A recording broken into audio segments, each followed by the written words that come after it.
For centuries, the United Kingdom was abundant in huge numbers of beautiful native species such as red squirrels.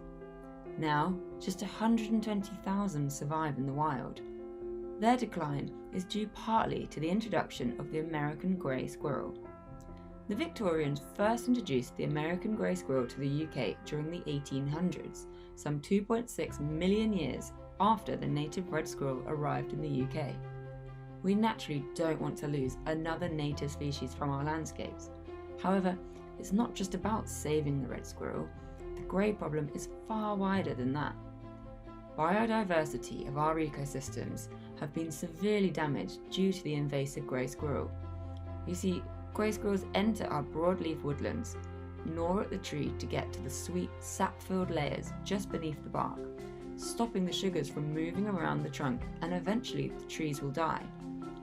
Damage to trees by the invasive grey is costing the forestry industry in excess of £14 million per year, forcing the industry to plant non-native species with detrimental ecological effects. You see, an abundance of native flora and fauna relies on these woodlands to survive. When the ancient woodlands die, so do the bluebells, the wild garlic, and other plant life.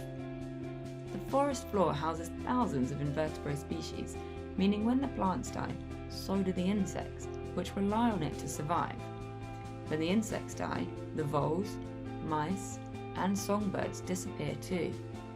Songbird chicks and their nests are also a favourite raid for a grey squirrel's diet, with an adverse impact on many native woodland birds, reducing fledgling rates by an average of 15%. With the woodlands empty of food sources, birds of prey, foxes, polecats and badgers all start to leave their natural home. The worst thing is that this ecological replacement happens over very short timescales.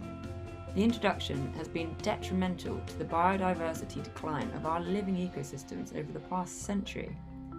Without conservation management, not only could red squirrels become extinct in England within 10 years, but our whole living landscapes as we know it will slowly disappear. Together as a nation, with widespread grey squirrel control, ecological science and conservation efforts, we can have the most remarkable effects. From projects already showing success, such as in the northwest, grey squirrel control is restoring our natural heritage. The woodlands started to regenerate, and in some areas a massive 30% increase in woodland canopy growth. In turn, producing new tree saplings, bluebells and wild garlic thrived in ancient woodlands, creating a home for thousands of wildlife species. The number of songbirds and migratory birds started to increase as the woodlands again created a food source for nesting birds to raise their hungry chicks. And as a result of the habitats flourishing, the number of voles and mice began to rise, which meant more birds of prey and predators increased. The red squirrels then, either naturally or via reintroduction, also returned, and the balanced native biodiversity was saved.